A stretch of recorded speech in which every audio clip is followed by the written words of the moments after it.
Сайн байцгаана уу та бүхэнд өдрийн мэндийг хүргэе. Өнөөдрийнхөө видео бичлэгээр бид React White System дээр CSS файл буюу Cascading Style Sheet-ийг тухайн өөрийнх нь кодон дотор нь хэрхэн бичих талаар зааварчилгаа бүхий видео бичлэг бэлтгэхээр боллоо. За энэхүү хичээлээр бид түрүүн өмнөх хичээл дээр үзсэн React White System дээр компонент хэрхэн үүсгэх вэ гэсэн бичлэгийн үргэлжлэл бөгөөд тухайн үйл явдлаас хойш үргэлжилж явна гэсэн үг. За түрүүний хичээл дээр үзсэн nav.js гэсэн JSX гэсэн файлыг пэйж хавцсан дотор үүсгэхэд хадгалаад ажиллуулсан байгаа. Одоо энийгээ хэрхэн ажиллаж байгааг хэдүүлээ. npm run deep гэсэн командаар ажиллуулж үзье. За ажиллаж байгаа жишээ маань энэ дээр байж байна. Hello app page 2024 11:20 hi all гэсэн текст маань бидний nav.jsx гэсэн файл дотор байгаа. За энийгээ хэдүүлээ ажилласан байгаа жишээ маань энэ дээр байж байна. Одоо энэхүү nav.jsx дээр хэдүүлээ шууд CSS файлаа дотор нь агуулад бичээд үзье. const my style тэнцүү гоё алтаа нэгэ дотор нь color өнгөө зааж өгье. Color дотроо бид white өнгөтэй. За цэг таслаа бичээд дахиад мөр унгаад араас нь padding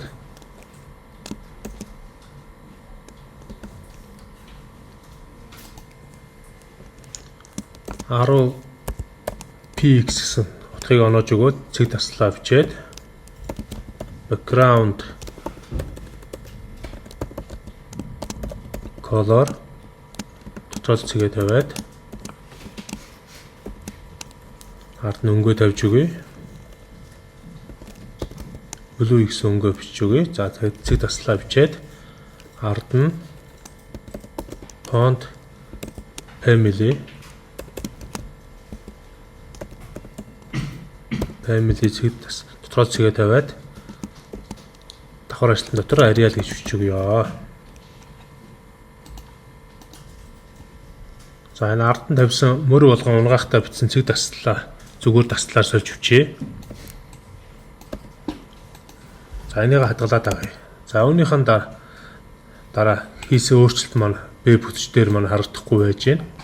За харагдахгүй байгаа. Учир нь бол веб бүтч дээр одоохондоо стайлаа дуудаж оруулж ирээгүй байна.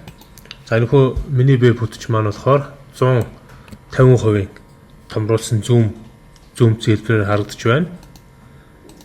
За одоо тухайн hello app page гэсэн энэ текстэн дээр энэхүү идэвхжүүлэлтийг стайлыг оруулж ирэхин тулд h1-ийн араас style гэсэн сүрүүгээ бичээд тэнцүү гоё халтыг нээж хагаад дотор нь түрүүний my style гэсэн энэхүү CSS-ийн файлын нэрийг бичээд өгнө.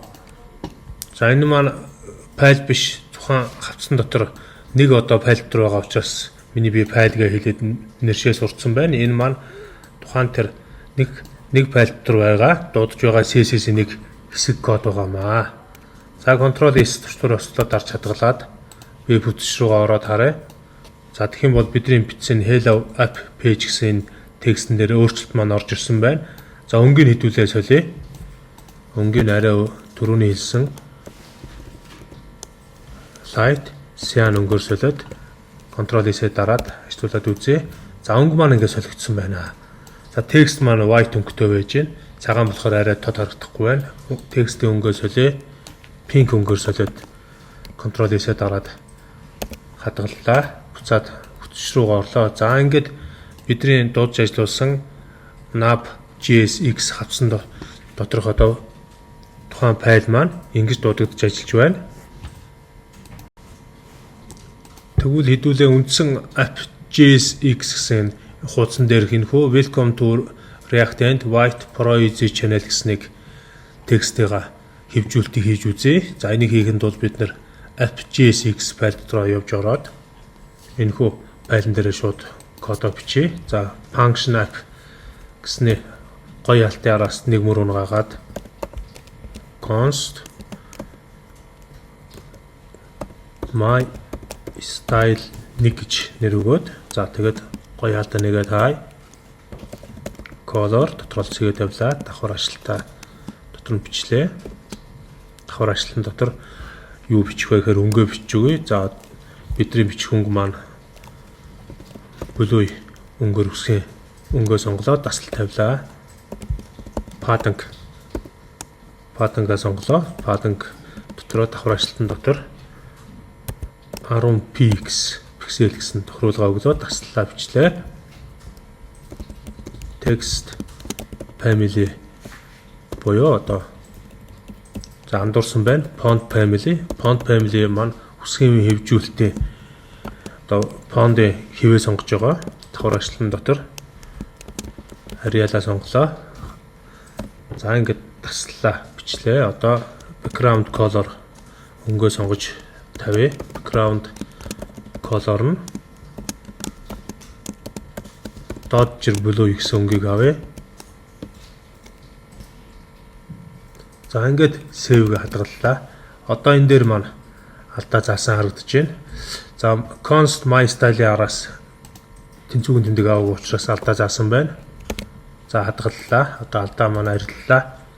Гэвч энэхүү эхний үндсэн app.js одоо хуудсан дээрх маань энэхүү текст маань хэвжүүлэлтэнд ороогүй байна. Одоо хэвжүүлэлтэнд орохын тулд h1 дээр очиод за эсвэл div дээр очсон ч болно. За div дотроо очиод бичиж болно. Тэгэхээр энэ nav component маань шууд давхар энэхүү утгыг авах гээд байгаа учраас h1 гарчхан дээр style гэж төрөөгөө бичээд зүүн тэмдэгээ тавиад давхар ашлалтанд хийж болдог. За тэгэхээр давхар ашлалтанд хийхээр бол алдаа заана.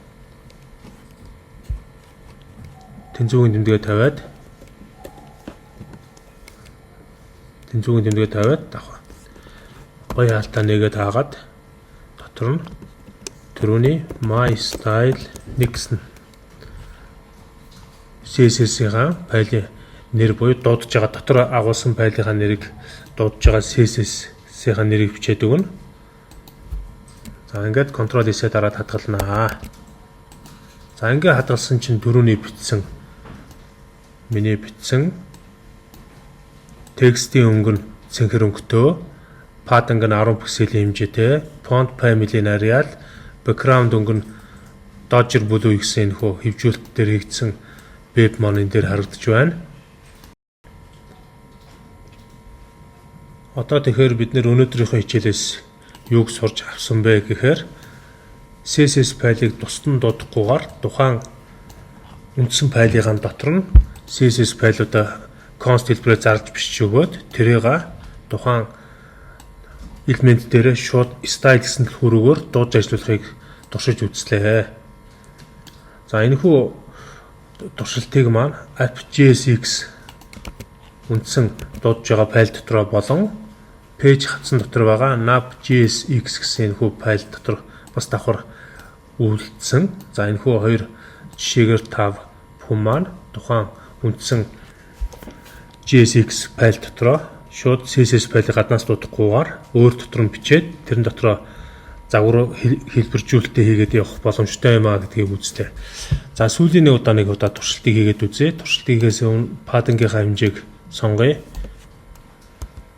30px болгоод үзье. За тэгээ ажиллуулад үзэх юм бол hello app page маань гэсэн энэ nav доторх дуудаж байгаа текстийн маань padding нь 30px болсон байна. За одоо дахиад 100px болгоод өөрчлөе. За хадгаллаа. За ингээд 100 пиксел padding-ийн хэмжээ маань ингэж харагдаж байна. Одоо үндсэн хуудсан дээрх app.js X-ийн padding-ийг 100 болгоод хадгалж үзье. За ингээд padding-ийн хэмжээ маань өөрчлөгдсөн байж байна.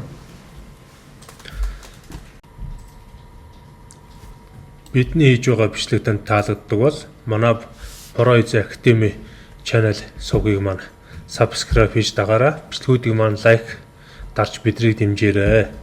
За мөн үйл ажиллагааг маань дэмжиж бяцхан сэтгэлийн хандивыг өргөөрэй гэж та бүхнээс хүсэж байна. Анхаарал хандуулсан та бүхэнд баярлалаа. Дараагийн бичлэгээр уулзцгаая.